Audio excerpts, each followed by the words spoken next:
긍휼한 자의 복. 그래서 보통 우리가 우리 중학교 때 영어 배울 때에 더 플러스 형용사는 뭐가 되냐면 보통 명사 뭐 이런 거 우리가 배웠거든요. 그러니까 더 푸어 가난한 사람, 더 푸어 그러면 가난한 사람 이런 의미가 되는 거예요. 푸어라는 말은 가난하다 이런 뜻인데 거기다가 정관사 더를 붙이면 가난한 사람. 긍휼한 자라는 것도 마찬가지. 긍휼히 여기는 자라는 말은 긍휼한 자라는 그런 의미가 있는 긍휼하다라는 형용사와 호의라는 그런 어떤 정관사가 붙어가지고 긍휼한 자라는 뜻이에요. 그래서 긍휼한 자에게는 긍휼한 삶의 모습이 나오겠죠. 그렇게 해서 긍휼한 자는 복이 있나니라고 우리가 해석해도 되고요. 이것은 굳이 이제 긍휼히 여기는 자라고 했기 때문에 긍휼히 여기는 자는 복이 있나니라는 말씀도 봤지만 따라합시다. 긍휼한 자는 복이 있나니. 그러면 긍휼이라는 단어에 대해서 우리가 좀 이해를 하면 복이 되겠죠. 긍휼한 자는 복이 있다. 하나님께서 긍휼한 자에게 어떤 복을 주시느냐? 긍휼하다라는 그런 말은 자비롭다, 긍휼하다 이런 단어인데요. 여기 보니까 엘레몬이라는 그런 단어입니다. 엘레모라는 말은 긍휼하다, 긍휼을 베풀다, 자비를 베풀다 이런 동사인데 오늘 성경에는 형용사로 되어 있기 때문에 자비로운 긍휼한 이게 엘레몬이라는 단어입니다. 엘레몬이라는 단어는 어디서 왔냐면 저 명사 자비 긍휼이라는 엘레오스라는 단어에서 왔는데요. 이 엘레오스라는 단어가 구약에서는 헤세드 또는 라함이라는 자비라는 단어에서 왔습니다. 그래서 이것은 어떤 의미를 구약 성경을 가지고 있냐면 하나님께 속한 어떤 신적인 속성인데요. 이것은 뭐냐면 상대방의 어려움을 타개하기 위해서 구체적으로 행동하여서 도움을 주는 그런 요걸 갖다가 긍휼 헤세드 라함이라고 말합니다. 이건 주로 하나님께서 인간의 연약함과 어려움들을 외면하지 아니하시고 하나님의 사랑은 그 사랑을 베풀어 주셔서 용서하시고 구원해 주신 그런 의미를 사용할 때에 헤세드 라함이라는 단어가 사용됐습니다. 이 단어가 신약 성경에 와서 이 헤세드 라함이라는 단어는 히브리어잖아요. 히브리어. 구약 성경은 히브리어로 기록되어 있고 신약 성경은 헬라어 또 다른 말로 말하는 그리스어라고 그러죠. 헬라어로 기록되어 있는데 이게 헬라어로 70인 성경에서 엘레오스라는 단어로 이렇게 대체가 되었습니다. 그래서 자비롭다 이라는 말은 엘레오스라는 단어에서 형용사형으로 엘레몬이라는 단어가 되었는데요. 이것은 어떤 의미가 있냐면 예수 그리스도의 보혈의 사랑으로 죄인을 의인되게 하셔서 성전 삼으심 이런 어떤 개념이 있는 단어가 엘레오스, 이게 긍휼이라는 단어 속에 담겨져 있는 의미입니다. 자, 그렇다면 오늘 긍휼한 자가 복이 있다라고 그랬는데 저는 어떤 원어적인 의미에 있어서 긍휼이 저렇다라는 것을 우리가 알고 우리가 한문을 좀 쓰시는 분들은 한동안에 핸드 쳐보세요. 여러분 긍휼이라는 말은 영어로 말하면 confession인데요. 자, 이건 국어 사전에 이렇게 되어 있어요. 가엽게죠. 가볍게 아니라 가엽게 여겨서 돌보아 준다. 이게 긍휼입니다. 그러니까 국어 사전에 저렇게 되어 있어요. 가엽게 여겨서 돌보아 준다. 근데 저 긍자는 어떤 긍자냐면 자랑할 끙이라고 되어 있어요. 근데 자랑할 끙이 긍휼이라는 말과 어울리지 않지만 두 번째 의미로는 불쌍히 여기다. 세 번째 의미로는 괴롭다. 이런 의미가 저 긍자에는 담겨져 있어요. 그래서 이 긍자에 저렇게 되어 있는데 여러분 한문이라는 건 보통 우리가 중고등학교 때 한자 배울 때에 무슨 부수 변에다가 뭐뭐뭐 이렇게 배우잖아요. 무슨 부수. 이게 부수라는 말은 일종의 틀이에요. 틀에다가 오른쪽에 있는 것은 내용을 채우는 거거든요. 그러면 창모 변에 이제 금이라는 게 긍자예요. 긍자. 그럼 창은 어떻게 생겼어요? 뾰족하게 생겼죠. 창모 변에다가 이제 금.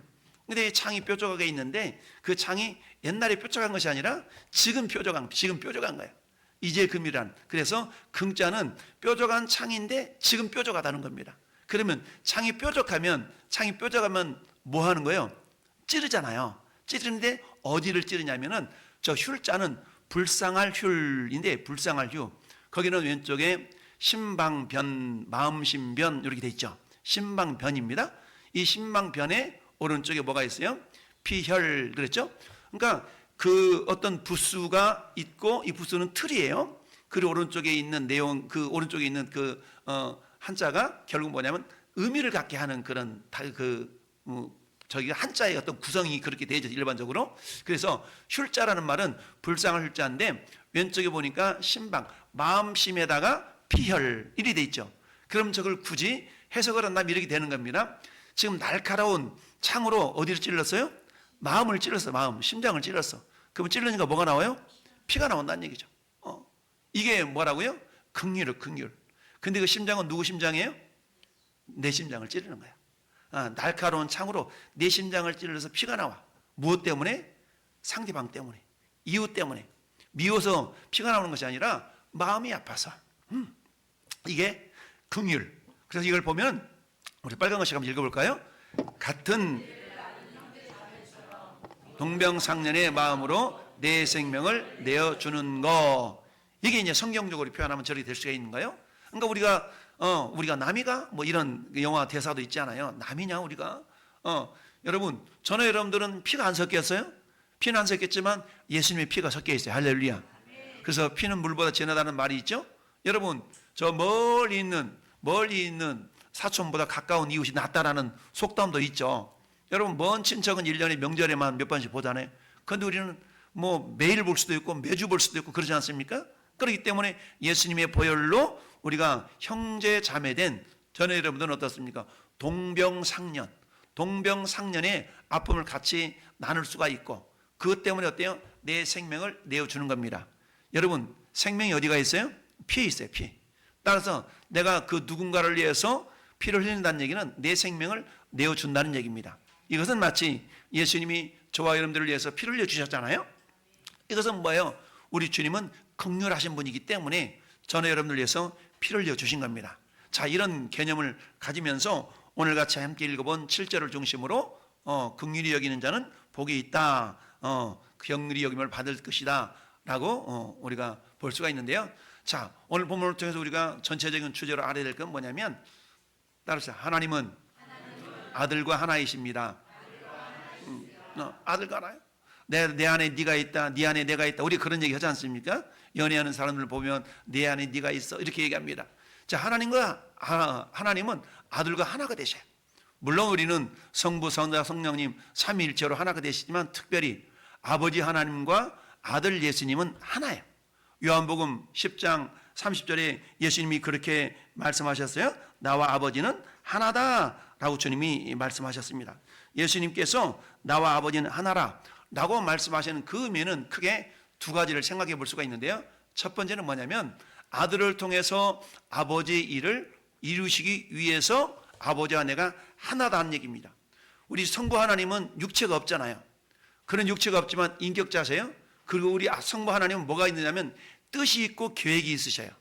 그 뜻과 계획을 이루시기 위하여서는 성자 예수님에게 육체를 주셔서 이 땅으로 보내셨어요. 그리고 아버지 하나님의 뜻, 즉 당신의 일을 아들을 통해서 완전하게 이루기를 원하시는 겁니다. 그래서 예수님이 사마리아 우물가에 있는 여인에게 다가서면서 그 여인에게 예배를 깨우쳐 주시면서 점심때가 되니까 제자들이 음식을 가지러 가잖아요. 그래가지고 저기 CU 편의점 가가지고 편의점하는구나. 우리 장로님네 편의점 가가지고 삼각김밥을 사다가 예수님한테 가지고 왔어. 그랬더니 예수님이 그렇게 말씀하시는 거야. 야, 나 이미 양식 있어. 아니 누가 말고 우리 장로님네 편의점 말고 다른 편의점가 누가 사왔나?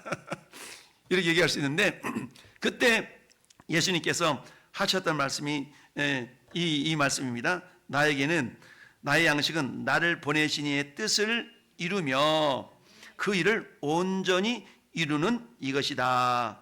그러니까 나를 보내신 이의 뜻을 행하면서 그의 일, 아버지께서 하라고 하신 그 일을 온전히 이루는 것이 뭐라고요? 예수님의 양식이다라고 말씀하셨어요. 그래서 우리 하나님과 성부 하나님은 영으로 계시기 때문에 육체가 없잖아요.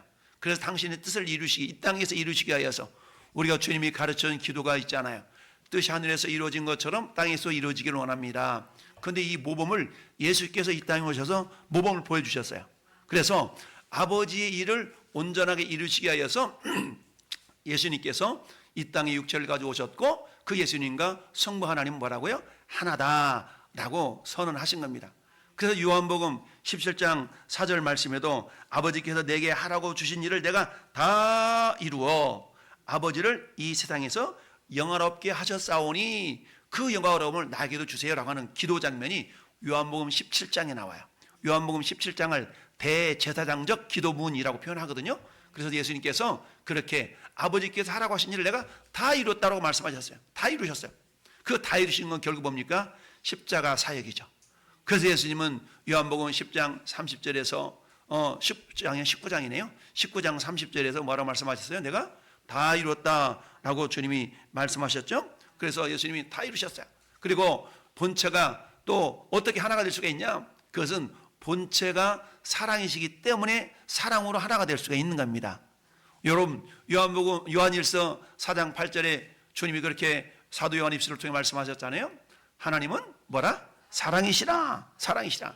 그런데 그 사랑은 사랑인데 9절에는 이어서 또한 이렇게 말씀하고 있죠. 하나님의 사랑이 우리에게 이렇게 나타난 바 되었으니 하나님이 자기의 독생자를 세상에 보내심은 그로 말미암아 우리를 살리려 하심이니라라고 말씀하고 있습니다.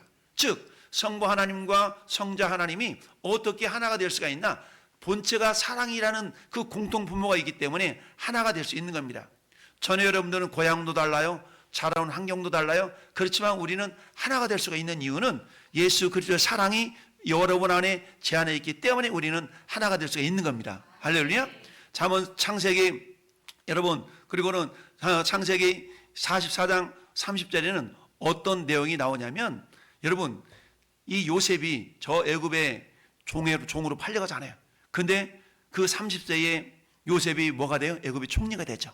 애굽의 총리가 됐는데 그때 가나안 땅에 흉년이 들어가지고 야곱이 자식들한테 야 우리는 흉년인데 애굽 땅에는 양식이 많대더라 라고 해서 자식들을 보내가지고 양식을 사오게 만들죠. 이런 과정 속에서 요셉이 자기 형들인 줄 알고 누구를 데리고 오게 하냐면 막내 베냐민을 데리고 오게 해요. 왜냐하면 요셉과 베냐민은 엄마가 똑같잖아요. 다른 형제들은 배가 다 다르잖아요. 아버지는 똑같지만 그러다 보니까 요셉이 자기 막내 자기 동생 베냐민을 이렇게 보고 싶었던 거예요. 그런데 베냐민을 처음에는 안 보내잖아요. 왜? 요셉도 잃어버렸는데 베냐민 갖다 잃으면 큰일 나 이래서 아버지 야곱이 안 보내거든요. 그런데 결국 요셉이 동생을 데려올 수밖에 없도록 만들죠. 그리고는 어때요? 다 데려왔는데 결국은 또 어때? 모함을 형들한테 이렇게 쓰게 해서 결국 형들 때문에 베냐민이 같이 아버지한테 가야 되는데 베냐민이 가지 못하는 그런 형국이 나타나게 됩니다. 그러자 그 가운데 누가 나섰냐면 유다가 나서 유다가 나서 가지고 그렇게 얘기합니다. 이 요셉이 자기 동생인지 모르잖아요. 그 요셉한테 가가지고 통사적을 합니다. 지금 우리 아버지께서 양식 부족해서 이렇게 보내라고 했는데 그래서 우리가 같이 왔습니다. 그리고 당신이 요 막둥이 베냐민도 데려오라고 해서 데려왔는데 이 동생이 가지 않으면 우리 아버지 죽어요. 왜냐하면 우리 아버지하고 우리 이 베냐민하고는 하나입니다. 생명이 연결되어 있습니다. 라고 창세기 44장 30절 얘기를 해요.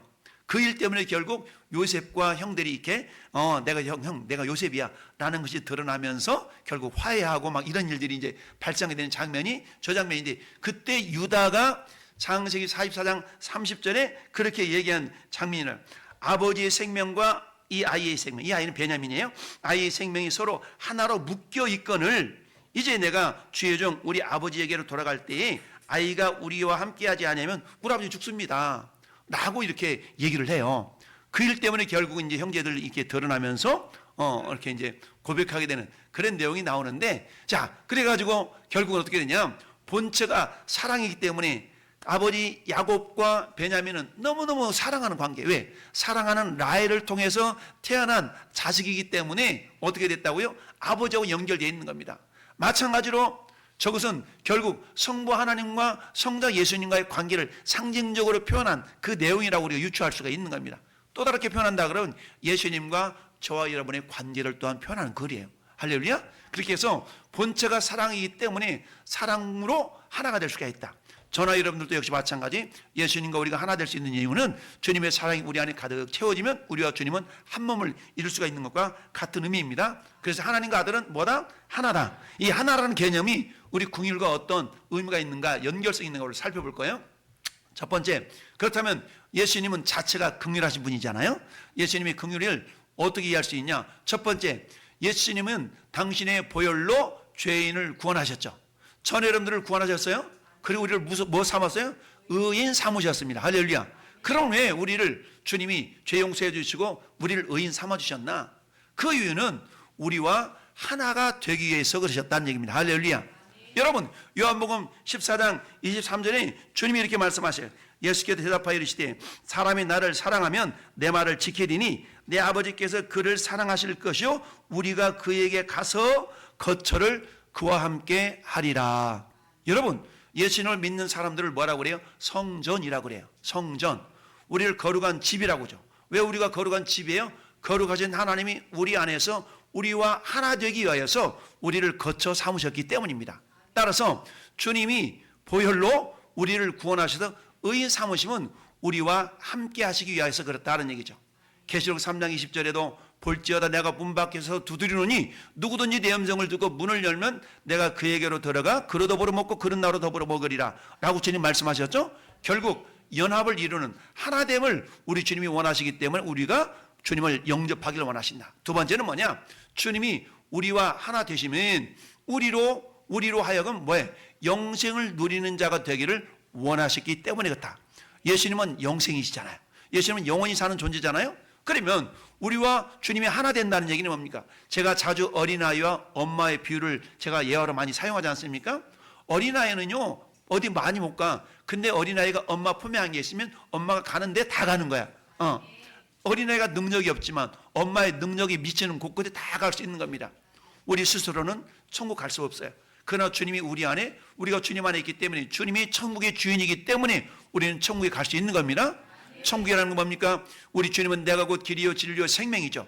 예수님이 생명 대신 그 생명이 우리 안에 있기 때문에 그 생명이 지속적으로 어디까지 연결되는 거예요? 천국에까지 연결되죠. 오늘 내가 예수 믿었으면 예수님의 생명이 내 안에 있는 겁니다. 내일도 주님의 생명이 내 안에 있는 거예요.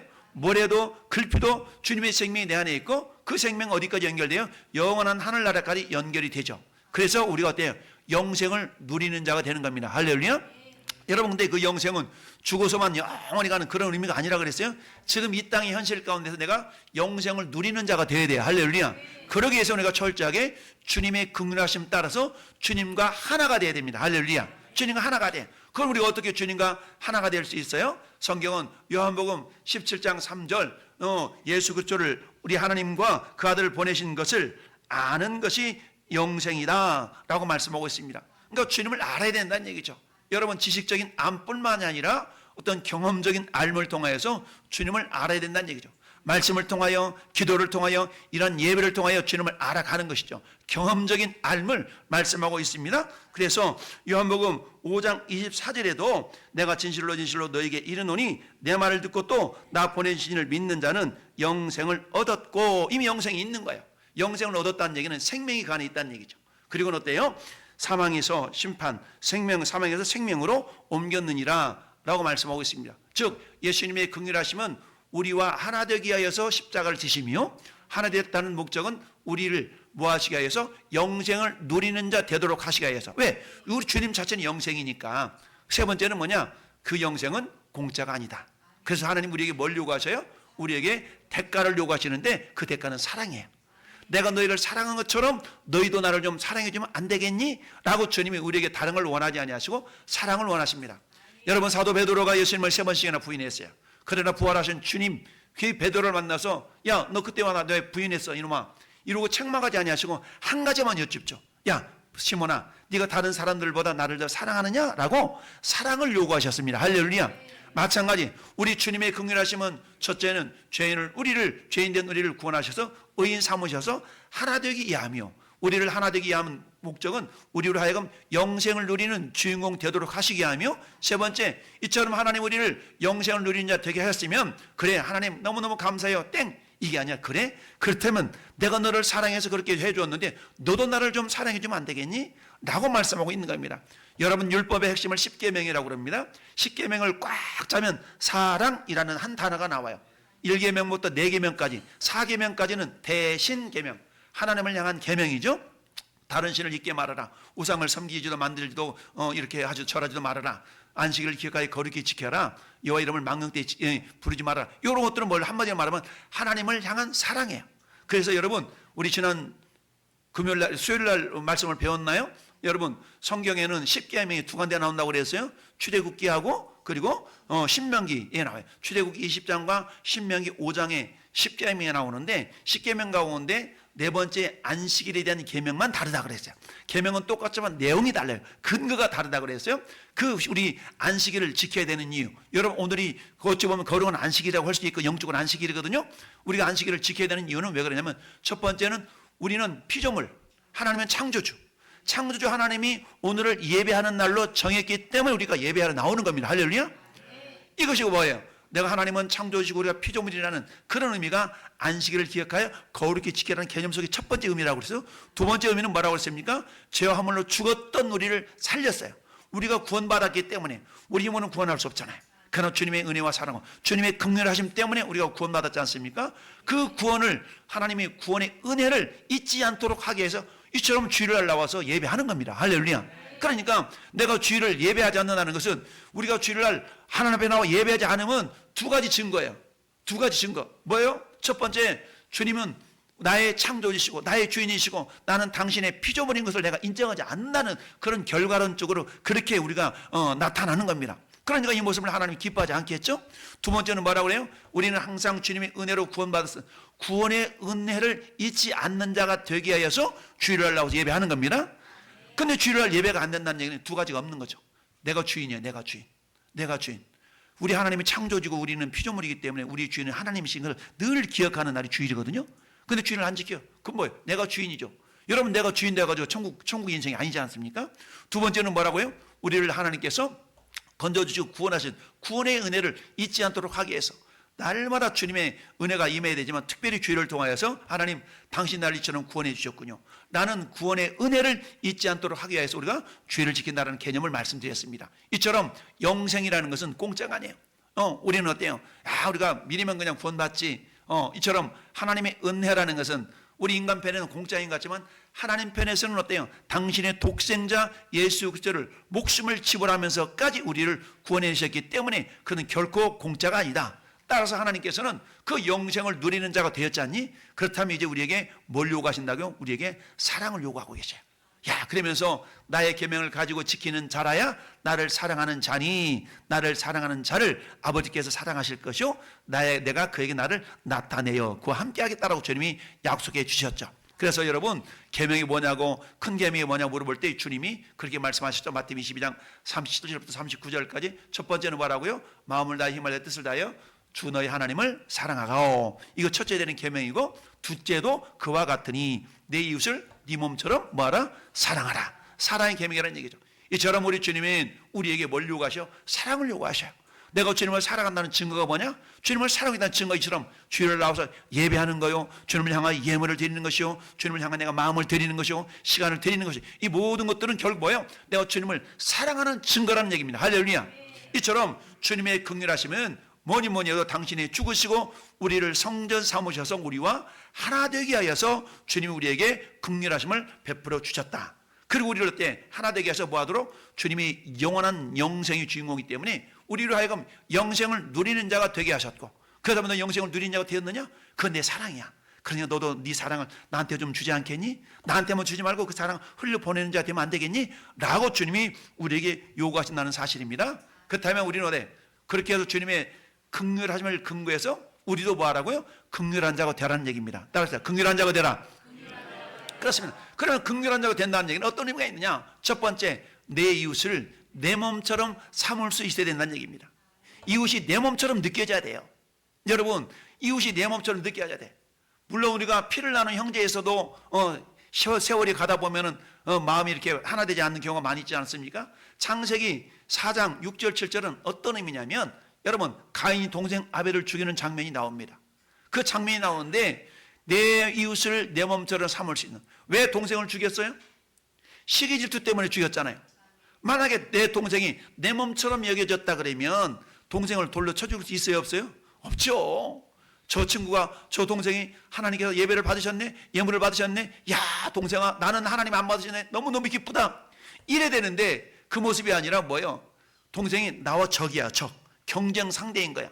그러다 보니까 결국 돌로 쳐 죽이는 안타까움이 있었던 거 아니겠습니까? 여러분, 로마서 16장에는 사도 바울의 사역을 동역했던 많은 동역자들 이름이 쫙 나옵니다. 한 30여 명의 이름이 나오는데요, 그 가운데 16장 4절에 자기 목숨을 나를 위해 내버렸던, 내어드려 주었던 브리스길라와 아굴라 부부에 대한 이야기가 나옵니다. 브리스길라 아굴라는 자기 목을, 나를 위하여 자기 목이라도 내어놓은 자가 되었다라고 이야기하고 있습니다. 그렇습니다.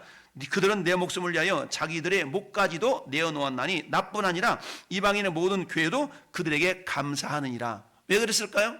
브리스길라 아굴라는요, 사도 바울과 동역하면서 사도 바울 생명이 내 생명, 내 생명이 사도 바울 생명과 하나가 되어 있기 때문에 그렇다는 얘기입니다. 할렐루야. 자, 그래서 여러분, 누가복음 15장에는 잃은 거에 대한 비유, 특별히 우리가 잃은 거에 대한 비유 가운데 잃어버린 아들이 돌아오는, 둘째 아들이 돌아오는 내용이 나옵니다. 그런데 아버지한테 아들이 몇 명 있었어요? 2명이 있어. 첫 번째 한 놈은, 장자는 집에 있고, 두 번째 아들이 아버지한테 유산 받아가지고 먼 나라 가서 다 말아먹고 오지 않습니까? 말아먹고 왔더니 아버지께서 어때요? 잔치를 벌여주죠? 근데 큰 아들은 가서 밭일을 하고 오니까 집에 잔치가 벌어지니까 모섬한테 물어보는가? 뭔 일이래? 예, 우리 당신의 아들이, 당신의 동생이 돌아왔기로 주인이 너무 기뻐가지고 지금 잔치 벌였어요. 그랬더니 삐져가지고 집에 안 가려고 그러는 거야. 안 가려고 그런 거야. 그래서 아버지가 사정사정해가지고 달려가지고 데려오잖아요. 그랬더니 그 형이 뭐라고 얘기합니까? 아버지, 나는 내 친구들하고 잡아먹을 양 한 마리도 내주지 않더구만, 염소 한 새끼 한 마리 주지 않더구만. 저 아들이, 자기 동생이라고 하지 않아. 저 아들이 홀라당 다 말아먹고 왔는데 잔치를 벌여줘요? 라고 서운한 모습을 팍 이렇게 표현합니다. 그때 아버지가 했던 이야기 이거예요. 자, 네 동생은 죽었다가 살아났으며 내가 잃었다가 얻었기로 우리가 즐거워하고 기뻐하는 것이 마땅하지 않겠냐? 즉 무슨 말입니까? 아버지와 아들은 나와 하나다는 얘기입니다. 하나로 엮여 있다는 얘기예요. 야곱이 베냐민과 하나도 엮여 있듯이 아버지는 둘째 하나 길 나간 아들이었지만 나하고 여전히 연결되어 있는 거 아니겠니? 라고 큰아들한테 얘기하는데, 큰아들은 자기 동생이라고 말하지도 않아요. 뭐라? 이 아들이 돌아오매 살찐 송아지 잡았대요? 라고 얘기해. 무슨 말입니까? 자기 동생을 자기 몸처럼 여기지 않은 거예요. 나무로 여긴 거예요. 경쟁상대로 여겼다는 얘기입니다. 이처럼 여러분, 긍휼한 자가 된다는 얘기는 멀리 갈 것 없습니다. 여러분, 내 가족들이야 피가 섞여졌으니까 당연히 애착이 가죠. 그날 우리 교회 공동체 속에서 우리는 피가 섞여지지 않지만 예수님의 보혈로 그 사람의 일이 내 일처럼 여겨져야 되고, 그 사람의 문제가 내 문처럼 여겨져야 되고, 할렐루야. 요런 자가 긍휼한 자는 얘기입니다. 요런 자가 긍휼한 마음을 갖는 자예요. 할렐루야. 두 번째는 뭐예요? 긍휼한 자가 되라는 얘기는 보혈의 은혜를 입은 자라야만 이게 가능하다는 얘기입니다. 여러분, 보혈의 은혜는 뭡니까? 내가 죽어야 되는데, 우리가 신앙 고백에 있어서 어때요? 내 죄 때문에 예수님이 죽으셨다고 해요. 본디오 빌라도에게 고난을 받았다고 우리는 고백하잖아요. 본디오 빌라도하고 무슨 상관이 있어? 신앙 고백은 나와 연관이 있어야 되지. 그래서 어때요? 예수님이 내 죄 때문에 십자가에서 주님이 고난을 받으셨어요. 할렐루야. 그 고난 때문에 우리는 죄로부터 자유한 자가 된 거 아니겠습니까? 보혈의 은혜를 입은 자라야 우리는 긍휼함을 입을 수가 있는 겁니다. 긍휼을 입은 자는 이런 고백을 할 수 있습니다. 사도 바울이 사도행전 20장 4절에 주 예수께 받은 사명, 은혜의 복음을 증언한 일을 마치려면 나의 생명조차도 조금 더 귀한 것으로 여기지 않겠다. 왜요? 내 생명과 주님의 생명이 연결되어 있기 때문에. 주님은 나를 위해 당신의 생명을 내어놓았다면 나도 주님을 위하여 내 생명 내어드리리라 라는 것이 보혈의 은혜를 입은 자의 모습인 줄로 믿습니다. 여러분, 디모데전서 1장 16절에도 그렇게 말씀하고 있습니다. 내가 긍휼을 입은 까닭은 예수 그리스도께서 내게 먼저 일체 오래 참으심을 보이사 후에 주를 믿어 영생 얻는 자들에게 본이 되게 하려 하심이었느니라. 여러분, 사도 바울은 어떤 존재였어요? 예수 믿는 사람들을 잡아다가 족치는 그런, 한마디로 말하면 예수님의 역적이었잖아요. 근데 예수님은 그런 사도 바울을 기다려서 마침내 뭐가 되었어요? 이방인을 위한 하나님의 복음의 그릇으로 사용하셨다는 얘기입니다. 마찬가지로 저와 여러분들을 향해서도 우리 주님이 오래 참지 않으셨다면 우리는 구원 못 받았어요. 근데 오래 참으셔서 우리를 구원의 그릇으로 우리 하나님 불러주신 줄 믿습니다. 이게 보혈의 은혜를 입은 자라야만이 그런 긍휼한 마음을 갖게 된 줄 믿어요. 세 번째는요, 긍휼한 자가 된다는 얘기는 뭐냐? 이런 마음을 품을 때 비로소 이웃의 일이 내 일이 되어지는 하나됨을 이룰 수 있는 겁니다. 할렐루야. 여러분, 성부 하나님과 예수님은 하나라고 그래서 하나. 본체가 사랑이기 때문에 하나 될 수가 있어요. 그리고 어때요? 하나님께서 예수 그리스도를 통해서 당신의 뜻을, 당신의 일을 이루도록 하시기 위해서 하나가 됐다고 그랬어요. 그럼 우리 교회 공동체는 어떻습니까? 교회 공동체는 하나가 돼야 돼. 할렐루야. 왜 하나가 돼야 될까? 하나님 우리에게 맡겨진 일이 있거든요. 그 일을 감당하기 위해서는 흩어져 가서는 안 돼. 하나가 되어져야만이 그 일을 이룰 수가 있습니다. 할렐루야. 여러분, 누가복음 10장 보니까 우리는 선한 사마리아인의 비유로 나와요. 선한 사마리아인. 레인도 강도 만난 자를 어때요? 내버려두고 레인도 지나가요. 그다음 제사장도 지나가요. 그런데 이방인이었던 사마리아 사람만이 어때? 그 사람을 데리고 가서 기름을 바르고 말에 태워가지고 짐승에 태워서 주막에 가가지고 그 사람 주막 주인한테 뭐라고 합니까? 경비가 더들거들랑 내가 돌아오는 길에 내가 줄 테니까 잘 돌봐주라 라고 말합니다. 그때 예수님이 말씀합니다. 제자들에게 야, 이 세 사람 중에 누가 강도 만난 자 이웃이 되겠느냐? 라고 했더니 뭐라고? 선함을 베푼 자, 그 사마리아 사람이 이웃이다 라고 말씀하고 있죠. 만약 이 사람이 나도 바빠, 갈 길 바쁜데 좀 누가 아팠다고 해가지고 막 가서 관심 가져주고 이러면 내 일이 바쁜데, 근데 어때요? 저 사마리아 사람은 그 일을 남의 일로 여기지 않았다는 겁니다. 그걸 내 일로 여기서 자기 일로 여겼다는 거예요. 할렐루야. 이처럼 남의 일로 여기지 않냐고 자기 일로 여겼다는 겁니다. 여러분, 마태복음 18장에는 1만 달란트 탕감받은 이야기가 나와요. 1만 달란트라는 것은 인간이 내 힘으로 벌을 수 없는 그런 어떤 엄청난 금액이지 않습니까? 수십억의 돈이라는 얘기죠. 보통 사람이 수십억의 돈을 어떻게 벌겠어요? 근데 그 빚을 졌는데 그 빚을 어떻게 했다요? 탕감해줬어. 내가 내 힘으로 해결할 수 없는 그 빚을 탕감해줬으면, 근데 그 탕감 받은 사람한테 100데나리온, 100데나리온이라는 것은 한마디 하면 3개월치 월급이야. 3개월치 빚을 진 사람을 갖다 목을 막 잡아다 끌어다가 빚 갚아라고 막 감옥에 가둬버렸네? 이건 뭐예요? 자기는 1만 달란트씩이나 탕감받았으면서 3개월치라고 해봤자 얼마요? 뭐 한 300만 원씩 월급 받는다 그러면 1000만 원 안 되잖아요. 이걸 못 갚은 사람을 잡아다가 막 족치니까 원래 1만 달란트 이렇게 탕감받았던 주인이 너면 다시 갚아. 일이 된 거 아니겠습니까? 무슨 말입니까? 이웃의 일이 내 일이 돼야 되는데 나 1만 달란트 탕감받는 건 당연한 거고 너는 나한테 빚진 거 갚아야 돼. 이건 뭐예요? 하나님이 없는 것이죠. 이웃의 일이 내 일과는 상관이 없는 일이 되어버렸다는 얘기입니다. 여러분, 그렇다면 우리는 내 일과 누구의 일이 하나가 돼야 되겠어요? 내 일과 주님의 일이 하나가 돼야 돼요. 할렐루야. 여기서 말하는 이웃의 일이라는 것은 물론 육신적으로 볼 때 힘들고 어려운 상황 속에 있는 그 이웃을 바라보는 눈도 마찬가지지만 내 눈이 하나님의 마음, 하나님의 일과 하나가 되는 거야 돼. 하나님의 최고의 일은 뭐겠습니까? 한 영혼이 주께로 돌아오는 거 아니겠습니까? 하나님 모든 사람의 구원을 받으며 진리를 아는 데 이르기를 원하신다고 그랬어요. 그 어떤 사람도 잃어버리는 것이 아버지 뜻이 아니에요. 그러면 그 뜻을 나도 품어야 돼. 내 마음 가운데 그런 마음의 뜻을 품은 그런 자를 주님 말하면 너는 긍휼한 자구나, 너는 긍휼한 자구나라고 인정해 주신다는 얘기죠. 이런 자에게 주님이 긍휼함이 여김을 받을 것이다 라고 말씀하고 있습니다. 여러분, 긍휼히 여긴다는 얘기, 긍휼히 여김받는다는 얘기는 자, 어떤 의미가 있냐면 이런 의미겠어. 따라합시다. 심판을 이기고 자랑합니다. 네, 심판을 이기고 자랑해. 여러분, 특별히 성경을 펴보세요. 야고보서 저기 2장 13절을 펴보세요. 야고보서 2장 13절 성경 한번 찾아보세요. 야고보서, 히브리서 뒤에 야고보서 2장 13절 373페이지 신약성경 야고보서 2장 13절 373페이지 야고보서 2장 13절 자씀 아멘. 우리가 한목 잡독합시다. 긍휼을 행하지 아니하는 자에게는 긍휼 없는 심판이 있으리라. 긍휼은 심판을 이기고 자랑하느니라. 아멘. 긍휼이 여김을 받는다라는 말은 첫 번째 심판을 이기고 자랑한다는 얘기죠. 심판을 이긴다는 무슨 말입니까? 마지막 날에 주님이 내가 긍휼히 여기는 삶을 살았다는 얘기는 나와 주님이 한 몸이라는 얘기거든요. 나와 주님이 한 몸이기 때문에 마지막 날에는 심판을 이기고 자랑한다. 주님이 나를 이처럼 구원해 주셨군요 라고 우리가 천국문 앞에서 주님을 자랑할 수가 있다는 얘기죠. 베드로전서 1장 3절도 이렇게 말씀합니다. 우리 주 예수 그리스도의 아버지 하나님을 찬송하리로다. 그의 많으신 긍휼대로 예수 그리스도를 죽은 자 가운데서 부활하게 하심으로 말미암아 우리를 거듭나게 하사 산 소망 있게 하셨군요 라고 고백하고 있습니다. 할렐루야. 심판을 이깁니다. 이 말은 무슨 말입니까? 심판을 이기고 자랑한다. 주여 내가 천국에 왔군요. 주님 내가 천국에 왔군요. 이런 자랑을 한다는 얘기입니다. 할렐루야. 두 번째는 뭐냐? 긍휼이 있는 심판이 많아요. 긍휼이 있는 심판. 여러분, 긍휼이 있는 심판이라는 얘기는 뭐냐? 주님이 내 입장을 배려해 준다는 얘기죠. 내 입장을 배려해 줘요. 그래서 내 입장을 우선해 주는 그런 의미가 긍휼이 있는 심판이라는 얘기입니다. 이처럼 내 입장을 먼저 고려해 준다는 얘기 뭡니까? 때로 우리가 연약해서 기도도 못해요. 그렇지만 어때? 우리를 위하여 대신 말해주는 자가 있으니 그분이 성령님이셔요. 할렐루야. 요한일서 2장 1절에 이렇게 말씀합니다. 나의 자녀들아, 내가 이것을 너에게 쓰면 너희로 죄를 범하지 않게 하라. 만일 누가 죄를 범하여도 아버지 앞에서 우리에게 대언자가 있으니 곧 의로우신 예수 그리스도시라. 할렐루야. 예수님 우리의 대언자, 우리의 변호사가 되어서 우리를 변호해 주신다는 얘기죠.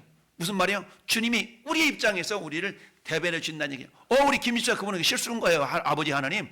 그래, 알았다. 네 말 들으니까 내가 그렇게. 그래서 긍휼이 있는 심판이기 때문에 우리는 어때? 넉넉히 주님의 나라에 들어가는 자가 될 수가 있다는 얘기죠. 할렐루야.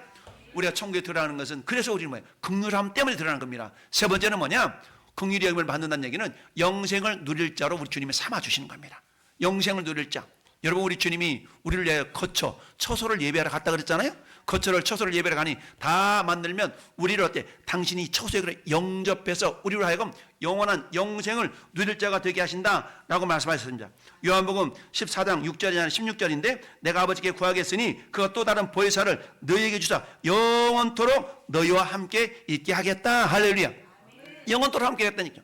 영원토록 뭐예요? 영생을 누릴 자를 삼으시겠다라는 얘기입니다. 여러분, 뿐만 아니라 요한일서 2장 17절에 이렇게 말씀합니다. 이 세상도 정욕도 지나가되 오직 하나님의 뜻을 행하는 자는 따릅시다. 영원히 거하느니라. 하나님의 뜻을 내 힘으로 행하는 것이 아니라 주님이 내 안에서 나를 통해서 행하시는 겁니다. 할렐루야. 하나가 될 때 가능하다는 얘기죠. 이 긍휼함이라는 것은 결국 우리 주님이 우리와 하나가 되어줌으로 말미암아 우리를 통해 당신의 뜻을 이루어가는 겁니다. 아버지와 예수님이 하나가 되어서 아버지 뜻을 예수님을 통해서 완벽하게 이루시는 것처럼 우리와 예수님이 하나 된다 그러면 예수님의 뜻을 우리를 통해서 주님이 이루어 가시는 겁니다. 할렐루야. 이런 은혜가 긍휼히 여김을 받는 은혜로 나타나게 될 줄로 믿습니다. 결론을 보겠습니다. 결론 우리가 찍습니다. 시작. 예수님의 보혈의 은혜를 아는 자는 예수님과 한 몸을 이루어서 주님 사랑 이웃 사랑으로 흘러가 이웃을 자기 몸 삼는 긍휼한 자 되어서 심판을 이기고 영생을 누립니다. 아멘. 다시 읽어봐요. 시작. 예수님의 보혈의 은혜를 아는 자는 예수님과 한 몸을 이루어서 주님 사랑을 이웃 사랑으로 흘려보내고 이웃을 자기의 몸 삼는 긍휼한 자가 되어서 심판을 이기고 영생을 누립니다. 아멘. 할렐루야. 우리가 주님과 한 몸 이루어서 내가 긍휼한 자 되어져서 주님의 긍휼하심을 흘려보내서 마침내 영생을 누리는 주인공들이 될 수 있기를 예수님의 이름으로 축원합니다. 아멘. 우리 잠깐 한번 기도합시다.